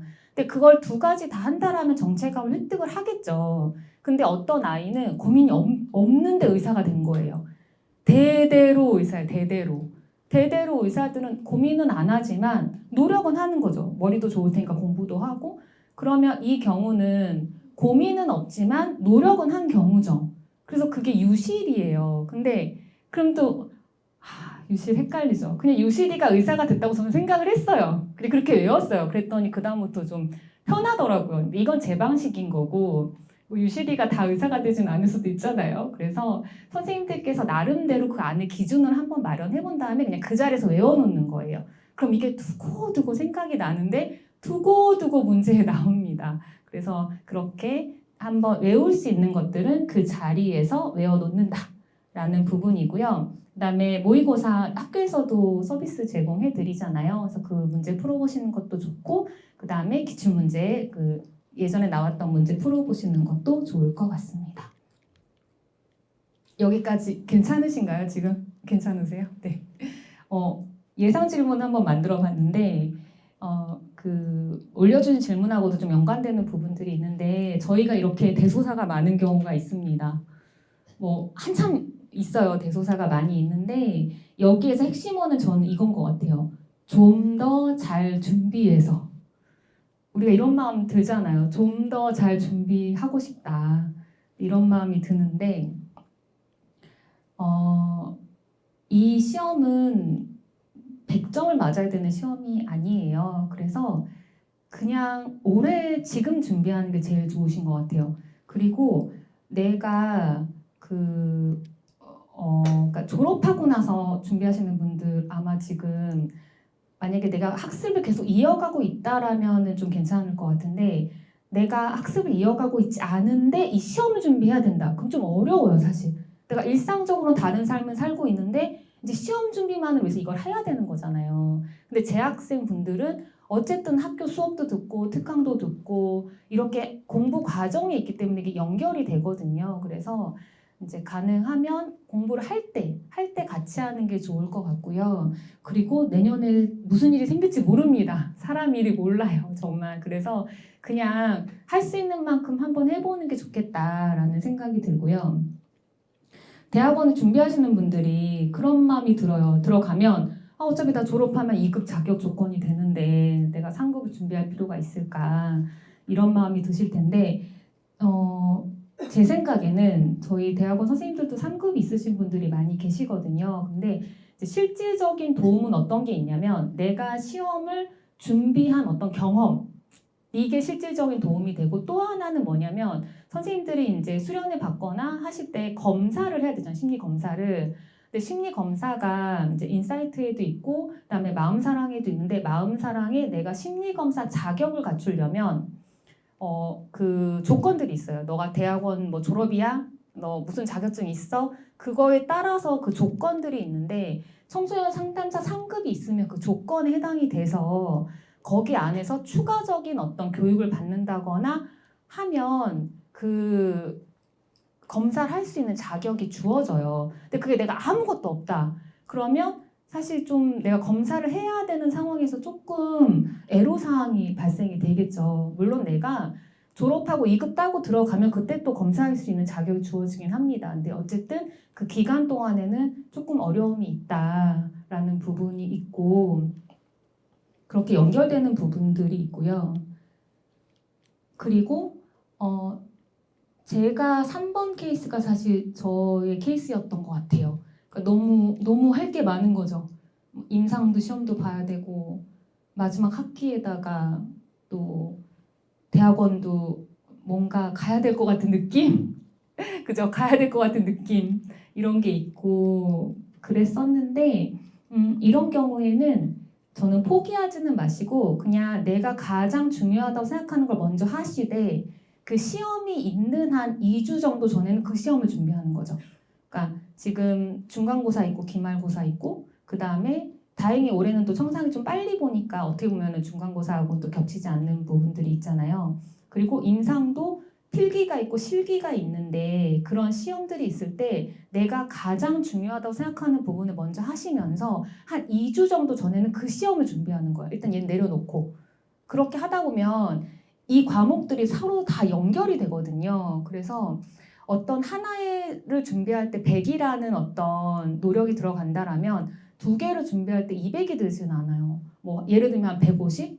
뭐 이런 식으로 들어가거든요. 그래서 보통 어떤 걸 준비하실 때 다 여러 개를 같이 하시거든요. 대학원도 한 군데만 넣지 않습니다. 여러 군데 다 넣는 거예요. 그래서 내가 그래 나를 받아주는 곳에 가겠다. 이런 식으로 준비하는 거죠. 네, 그렇게 하실 수 있을 것 같고 그 다음에 공부하면 자꾸 까먹습니다. 저도 까먹어요. 저는 사람 이름을 잘 까먹거든요. 근데 한 글자만 생각이 나요. 그 정 있잖아 이러면 옆에 있는 분이 딱 이름을 딱 얘기해줘요. 그래서 사실 까먹는 건 너무 자연스럽다. 누구나 다 그렇다라는 생각이 들고 근데 그럼에도 불구하고 이 시험은 객관식 시험이니까 내가 까먹을 수 있다. 근데 문제 보면 생각나겠지. 이렇게 좀 자신감을 가지고 준비하시되 최대한 여러 번 반복해서 보시는 게 중요할 것 같아요. 억지로 외우시기보다는 여러 번 반복해서 보는 방향을 제안을 드립니다. 이런 경우 있어요. 나는 이제 끝이다. 이번 공부가 더 이상 할 생각이 없다. 이런 경우들도 있잖아요. 근데 그런 경우에 그냥 편하게 시험 한번 봐보는 것도 저는 좋은 것 같아요. 그러니까 꼭 봐야 되는 건 없죠. 물론. 근데 어쨌든 이 자리에 오셨다는 건 내가 한번 시험을 보겠다라는 마음이 있으신 거니까 제 친구들 중에서 예전에 그런 이제 졸업을 할 때 어떤 그 자격증을 받은 친구들 있잖아요. 근데 그런 친구들이 그쪽 분야는 그냥 일하지 않고 그냥 묵혀놨던 친구들이 있어요. 근데 막상 이제 나이가 드니까 나는 일을 하고 싶은데 이제 애들은 웬만큼 키워놨고 일을 하고 싶은데 나를 받아줄 곳이 그 자격증으로 받아주더라고요. 그래서 저는 친구들 중에서도 예를 들어서 물리치료사 자격증이 있는데 그 친구는 처음에 이제 20대에 딱 갔더니 사실 물리치료 하기가 쉬운 환경이 아닌 거예요. 다 할머니들 아프다고 하시고 막 이러니까. 근데 막상 지금 그 자격증으로 다시 이제 그런 요양원에 일정 인원 이상이면 물리치료사가 꼭 있어야 되는 그 기준이 있거든요. 거기서 할머님들 만나면서 또 할아버님들 만나면서 물리치료 하는데 너무 좋아하거든요. 그래서 사실 국가 자격증 일단 따놓으면 일단 어디든지 쓸 데가 있을 거예요. 없으면 그냥 벽에 붙여놓죠 뭐. 그래서 그냥 운전면허증 있어도 운전하는 사람도 있고 안 하는 사람도 있고 또 안 하다가 나중에 어떤 일이 발생이 돼서 내가 해야 되는 경우가 생길 수도 있잖아요. 그렇잖아요. 사람 일이 모르잖아요. 그래서 기회가 왔을 때 한번 취득을 해놓으시는 게 좋을 것 같다라는 마음이 들고요. 6번이 가장 어렵습니다. 이런 마음, 내가 시험 반대 떨어지면 얼마나 마음이 참 힘들어요. 그쵸? 힘듭니다. 그래서 제 경우를 말씀드리면 이게 너무 촬영 중이라 약간 부담이 되긴 하는데 제 경우를 말씀을 드리면 선생님들 용기 내시라고 제가 이제 임상심리사를 시험을 공부를 하는데 맨날 주변에서 듣는 얘기는 그 자격증 필요 없다 이런 얘기 들으니까 너무 기운이 빠지잖아요. 근데 그 얘기는 맞는 얘기는 아니었습니다. 임상심리사로 시험문을 여신 분들이 상당히 많아요. 네. 근데 그건 나중에 알게 된 거고 어쨌든 이제 공부를 하는데 그게 실기가 다 서술이에요. 3시간 동안 쓰는 거예요. 근데 공부를 하나도 안 하고 갔을 때랑 공부를 하고 갔을 때랑 점수가 똑같은 거예요. 그 기출문제가 엄청 많거든요. 그리고 근데 그러다가 이제 필기는 사실 임상은 조금 쉬워요. 이거 청상하신 분들은 충분히 하실 수 있습니다. 근데 이제 실기가 어려운데 근데 저는 그 임상은 이제 많거든요. 1년에 2번씩 보기도 하고 3번 본 해도 있고 이래요. 시험을. 근데 저는 그걸 다 갔어요. 한 번은 진짜 청주대라는 데도 갔어요. 멀더라고요. 저희 이제 수도권에서 청주대 가려니까 되게 멀었는데 근데 이제 이번 시험을 떨어지면 필기를 다시 봐야 되는 상황이에요. 근데 임상은 그 시험 보면 아시겠는데 약간 그게 외워야 되는 거예요. 그러니까 좀 다 기출 문제를 이제 답을 쭉쭉쭉 외워가지고 풀어야 되거든요. 그래서 그 시험 스타일이 안 맞는 사람들은 그 시험 좀 힘들어해요. 저같이. 그래서 저 같은 사람들 좀 많이 봤는데 근데 어쨌든 하면은 또 점수가 나오긴 할 거예요. 지금 준비하시는 분들 계시니까. 근데 제가 이제 갑자기 아침에 눈을 딱 떴는데 갑자기 생각이 났어요. 어제가 마감인 거예요. 필기 다음 시험. 그러니까 제가 필기 이제 저는 떨어졌다고 생각을 하고 필기를 접수를 해야 되는데 그게 어제가 마감이었던 게 아침에 눈을 딱 뜨니까 생각이 난 거예요. 아 이게 뭐지? 아 이거 지금 나의 무의식인가? 이런 마음이 들었는데 근데 그 마지막 시험은 제가 사실은 공부를 좀 했어요. 그래서 학교에서 준 우리 다이어리 있잖아요. 그 다이어리를 나사 링을 빼가지고 거기다가 예상 문제 적고 거기다 이제 답 쭉 적고 그래서 외운 거 오른쪽, 못 외운 거 왼쪽 카페에 앉아가지고 그걸 하면서 내려놨었거든요. 그러니까 어떻게 보면 그 전보다는 그래도 공부를 하고 갔어요. 그 마지막 시험은. 근데 문제를 딱 열었는데 하나도 모르겠는 거예요. 정말 도대체 이 문제가 어디서 나온 거지? 내가 외운 건 하나도 없고. 근데 저는 또 시험에 가면 최선을 다합니다. 3시간 동안 어떻게라도 뭐라도 적고 나오거든요. 그래서 막 끼역끼역 다 생각나는 대로 막 적었어요. 근데 점수는 얘기하지 않을게요. 다 예상이 되시겠죠? 근데 그 접수를 제가 못했다고 그랬잖아요. 필기 다음을. 근데 그 발표가 그 뒤에 있거든요. 근데 정말 딱 붙은 거예요. 그 시험에. 그래서 그날 제가 눈물이 나더라고요. 되게 선생님들 들으시면은 도대체 무슨 마음이냐 할 텐데 그 떨어질 때마다 그 마음이 있잖아요. 물론 제가 그렇게 열심히 하진 않았어요. 솔직히 외우는 게 너무 싫어가지고.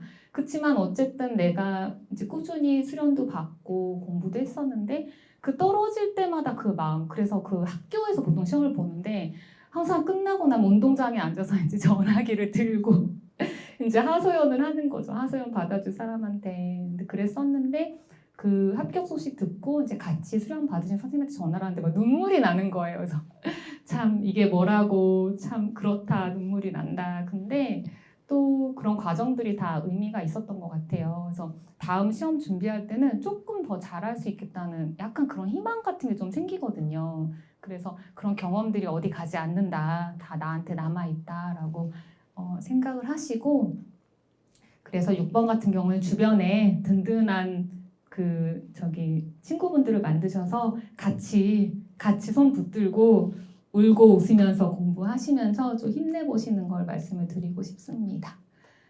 면접 시험 대비 부분인데요. 그 면접 같은 경우에는 학교에서 이제 교수님께서 면접에 대해서 말씀을 해주시는데 진짜 깜짝 놀랐어요. 갔는데 교수님 말씀해준 거랑 아주 똑같은 상황인 거예요. 그래서 교수님 어떻게 하셨지? 이거를 너무 신기한데 막 그렇게 생각을 했었거든요. 그래서 제 경험을 좀 빗대서 말씀을 드리도록 하겠습니다.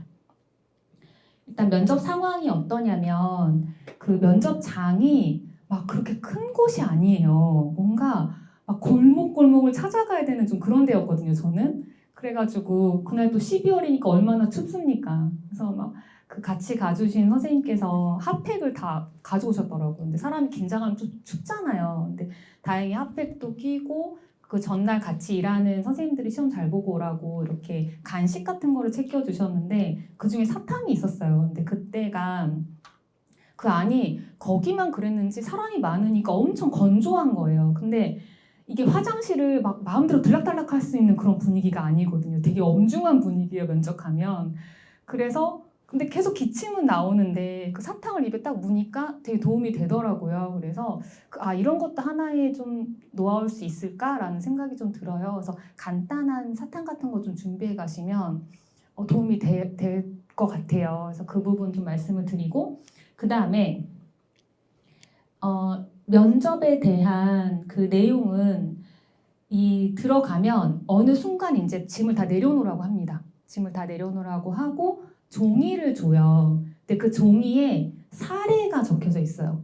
사례가 있고 그 다음에 그 사례의 심리 검사 결과가 있고 그 다음에 그 밑에 여러 가지 이슈들이 있는데 그거를 읽을 시간을 주는데 대체로는 읽을 시간은 충분한 것 같아요. 막 읽고 바로 질문하고 이렇지는 않았어요. 그래서 쭉 읽을 시간이 있으니까 내가 이제 머릿속으로 사례 개념화를 좀 하고 있는 거죠.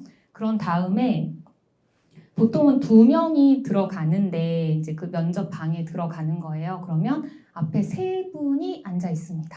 근데 들어갈 때 그 복장이나 이런 것들 좀 궁금해하시는 분들이 계신데 가보면 일단 2급 선생님들은 다 정장을 입고 오셨더라고요. 딱 저 사람은 2급이야 이렇게 보여요. 근데 이제 3급이신 분들은 조금 그냥 편안하게 입고 오시는데 근데 제 생각에는 어쨌든 옷차림을 굳이 너무 자유롭게 입을 필요는 없잖아요. 그래서 한 자켓 정도는 하나 가져가시면 좋을 것 같아요. 그러니까 하나 가져가셨다가 그 문 앞에 짐을 내려놓을 수가 있거든요. 그래서 짐 내려놓을 때 내 겉옷 벗어놓고 자켓 걸치고 들어가는 걸로. 그거 좀 추천해 드리고 싶고 그리고 제일 많이 보는 게 태도입니다. 태도와 자세를 제일 많이 봐요.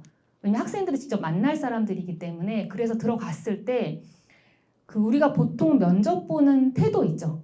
그러니까 조금 조심스러워하는 부분, 그러니까 상대방에 대해서 앉을 때도 털썩 앉는 게 아니라 조금 거기 서 있으면 뭐 앉으세요 이렇게 얘기를 해요. 그러면 앉고 나올 때도 그냥 훅 나오는 게 아니라 조금 살짝 자리 정리하고 조금 조심스럽게 나오는 그런 모습 이거 좀 중요합니다. 그리고 그 외모 왜 우리 좀 요즘엔 타투 같은 것도 많이 하시는데 가능하면 좀 가리고 그리고 머리 스타일도 조금 단정하게 그게 무슨 상관이 있냐라고 하실 테지만 그 제 주변에 이제 이분 선생님은 남자 선생님이셨는데 떨어지신 거예요 면접에서. 근데 그분이 생각하기에 나의 옷차림에 조금 개선이 필요한가? 그리고 이제 머리도 조금 단정하게 하고 그러니까 그 전에는 머리도 이렇게 곱슬에다가 옷도 좀 편하게 입고 가신 거죠. 근데 그 다음 시험에서는 머리도 좀 단정하고 좀 면도도 하고 조금 깔끔하게 가셨는데 붙었거든요. 면접을 한 번 더 볼 수 있어요. 그 다음 해에 이제 올해 떨어져도 그리고 또 떨어지면 이제 필기부터 다시 봐야 되는 건데 그래서 내가 떨어졌을 때 내가 옷차림 때문에 떨어졌나? 이런 생각이 들면 얼마나 억울합니까? 사실 이때까지 공부 열심히 했는데 그래서 이 부분 조금 신경 쓰시면 좋을 것 같고 면접관이 3분이 앉아 계시는데 3분이 약간 스타일이 달라요. 근데 우리가 대학원 면접이나 어떤 이제 무슨 이제 그 입사 면접을 갈 때는 그 약간 압박감이 있잖아요. 막 몇 분 안에 대답해야 될 것 같고 이게 있는데 청소년 상담사는 조금 분위기가 달라요. 그러니까 그 분들도 어쨌든 청소년들을 대하고 좀 그런 분들이라서 전반적으로 좀 따뜻해요. 그리고 너 3분 안에 얘기해봐 이런 느낌보다는 조금 대화를 이렇게 주고받는 느낌이 좀 있거든요. 그래서 약간 마음 좀 편하게 들어가셔도 돼요. 그러니까 내가 언제까지 답변을 해야 되라는 그런 강박은 좀 안 가지셔도 될 것 같고 그거에 제가 좀 스킬을 좀 뒷부분에서 알려드릴게요. 그리고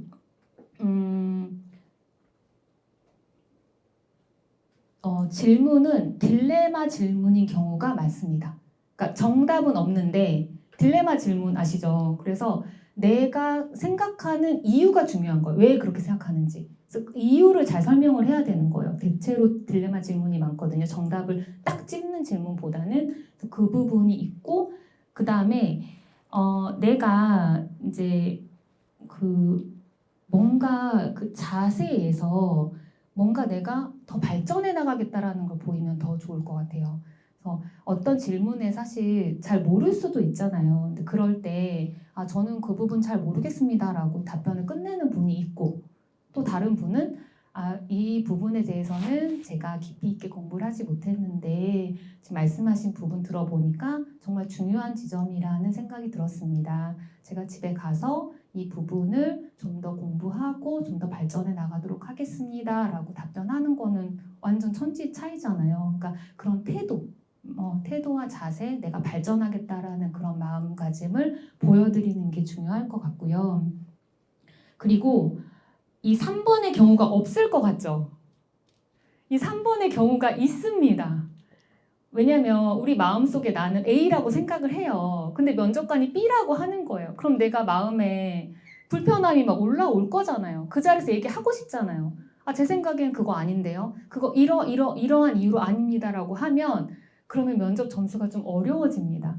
왜냐면 우리가 이 학생들을 대하는 역할을 할 때 학생과 내가 의견이 다를 수 있잖아요. 근데 내가 그거를 강압적으로 학생에게 너 이거야 라고 말하는 것처럼 면접관이 생각할 수 있다라는 거예요. 저 사람은 학생한테도 저러겠구나 라는 부분을 있기 때문에 혹시나 그 자리에서 내가 조금 마음 불편하더라도 티내지 마시고 나중에 풀어가면 돼요. 천천히 시간 많이 있으니까 그 자리에서는 너무 그거를 내가 반박하거나 논쟁하거나 하기보다는 최대한 좀 이야기를 듣고 또 그 자리에서 또 요구하는 답변을 하는 방식으로 준비를 해주시면 좋을 것 같고요. 네, 그리고 이 면접 대비 같은 경우에는 그 필기시험 합격하고 나서 그 면접 대비 특강에 참여하는 것도 있고 그리고 선생님들 그 사례를 좀 많이 읽어보세요. 청소년 사례 시중에 책도 많이 있고 여기 청소년 상담 연구에 들어가면 거기에도 연구 자료들이 많이 있거든요. 그래서 이 기간 동안 이제 사례를 그냥 충분히 어차피 내가 공부한다고 생각하고 쭉 읽어보시면서 최근에 어떤 이슈들이 있는지 또 지금은 그런 중독이나 이런 부분에 대해서 많이 강조하고 있거든요. 그래서 학교에도 그런 뭐 미디어와 관련된 이런 것들이 이제 점점점 필수 교육으로 자리 잡고 있어요. 그래서 대학까지도 그런 중독과 관련된 교육이 필수 교육으로 지금 하려는 분위기거든요. 그래서 이런 것들 최근에 이슈가 되는 부분들 좀 잘 답변을 좀 생각해 놓으시고 뭐 자살이라든지 자해는 너무나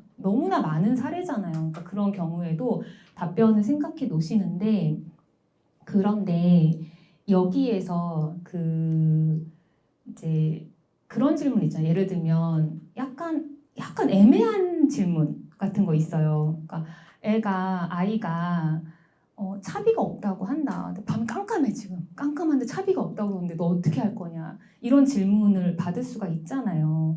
그러면 이제 마음이 이제 막 고통스럽잖아요. 그 배운 대로 하면은 금전은 주면 안 될 것 같은데 이렇게 깜깜한데 그러면은 내가 집에 데려다 줘야 되나 막 이런 마음이 막 고민이 되잖아요. 그러니까 이런 질문들에 대해서 앞에 어떻게 설명하든지 간에 그거는 그렇게 중요하진 않은 것 같아요.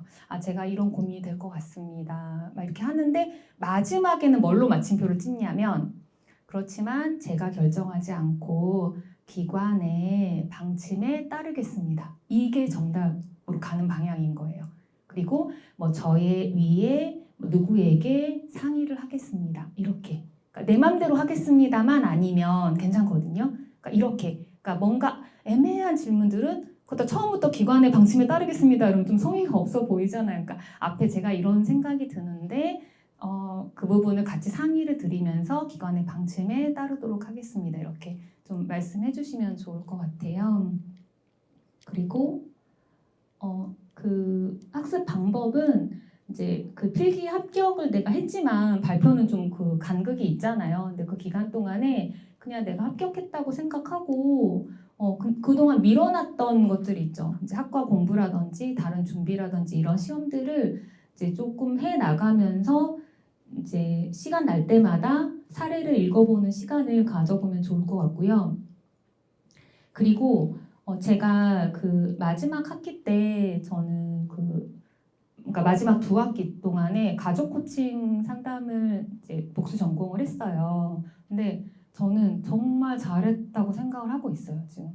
왜냐면은 그때 배운 내용도 너무 좋았고, 그리고 이 청소년이 다 가족 관계 안에서 어떤 이슈들이 많이 있잖아요. 근데 면접을 딱 들어갔는데 이제 질문을 하시는데 제가 그때 가족 코칭을 계속 배우고 있으니까 어쨌든 어제 배운 것도 생각나고 그저께 배운 것도 생각이 나니까 거기서 키워드를 이렇게 가져올 수가 있는 거예요. 뭐 삼각관계가 어떻고 그 다음에 이제 아이가 뭐 독립을 얼마큼 되어 있고 뭐 이렇게 해서 그때 들었던 단어들이 있으니까 그걸 이렇게 가져와서 말씀을 드릴 수가 있더라고요. 근데 이게 생각이 안 나면 일단 단어가 있어야 뭐라도 말을 하잖아요, 그 자리에서. 그러니까 그게 이렇게 말할 수는 없잖아요. 그러니까 그때 수업을 듣는 걸 조금 충실히 들어두는 게 도움이 됐던 것 같아요. 그리고 중요한 게 뭐냐면 이게 마지막 부분에서 좀 말씀드리고 싶은데 가면은 어쨌든 그 사람의 그런 전체적인 모습을 얼마나 면접을 많이 보셨겠어요, 그분들이. 그러니까 내가 마음이 불편하고 내가 좀 심리적으로 어렵고 하면 티가 나는 것 같아요. 네, 그래서 좀 나의 컨디션 관리를 좀 잘 할 필요가 있다. 그날 좀 내 건강 상태라든지 이런 것도 좀 잘 관리할 필요가 있다라는 생각이 들고요. 그리고 네, 나머지 부분은 내용 참고해 주시면 좋을 것 같고요. 첫 번째 부분, 이 부분 좀 궁금하신 것 같아요. 이 시간 안에 답변한다는 거 좀 어렵죠? 그죠? 근데 이 생각을 그냥 버리세요. 나는 시간 안에 답변하겠다고 그냥 버려요. 버리고 어떻게 하냐면 그 답변을 할 때 앞에, 그러니까 이 결론을 뒤로 가지 말고 결론을 앞에 두는 겁니다. 제 생각에는 이러한 부분들을 고려해야 될 것 같습니다. 딱 얘기를 일단 앞에 주요 요지를 말을 하는 거예요. 그리고 하나씩 이제 얘기를 하는 거죠. 그러면 내가 시간에 대한 압박을 좀 덜 받을 수 있고, 그리고 면접관이 당신은 지금 시간 안에 얘기를 못했어, 탈락이야, 이렇지 않거든요. 이 일은 시간 안에 답변을 해야 되는 일이 아니에요. 그래서 듣다가 면접관이 좀 만족스러우면 네, 이제 그만 얘기하셔도 됩니다 라고 얘기를 하세요. 그러면 네 하고 딱 끊으면 돼요. 거기서도 내가 더 얘기를 한다. 그럼 아까 그 장면이랑 똑같은 거예요. 이 사람은 상대방 말을 안 듣는구나. 그러니까 그 사람이 충분하다 그러면 충분하다는 거예요. 그래서 네, 그리고 딱 끊으시면 돼요. 그리고 만약에 추가 질문이 들어오면 그때 추가 질문에 대한 답변을 하시면 됩니다. 그렇게 시간에 대해서는 너무 그렇게 구애받지 마시고, 근데 너무 막 도대체 무슨 얘기 할지 모르게 얘기하시면 그러면 시간도 안 맞는데 무슨 얘기인지도 모르겠다. 그러면은 면접관이 점수 주고 싶어도 못 주잖아요. 그러니까 항상 앞단의 결론을 먼저 얘기하시는 거 중요할 것 같고요. 가면 긴장을 하는데 저희 선배님들 중에서도 긴장해서 떨어지신 분이 계셔요. 물론 그 선생님 다음 때는 붙으셨는데, 그러니까 긴장하게 되면 어떻게 되냐면 사람이 말이 짧아집니다. 후루룩 얘기하고 딱 끝나요. 그러면 이제 면접관이 뭔가 점수를 주고 싶은데 부족한 거죠, 뭔가.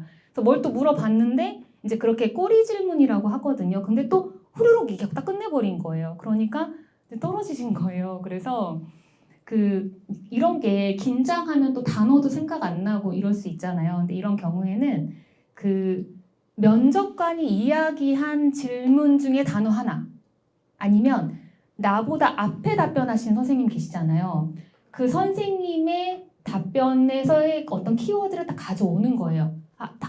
제가 딱 캐치를 해서 제가 이 부분에 대해서는 이렇게. 그러면 또 사람이 신기한 게 뭐가 하나 얘기하면 또 주주주 나와요. 저희가 그동안 살아온 세월이 있잖아요. 그러니까 그거만 하나 딱 잡으면 또 무슨 얘기를 하게 되거든요. 그래서 그렇게 키워드를 잡아오는 방법을 추천을 드리고요.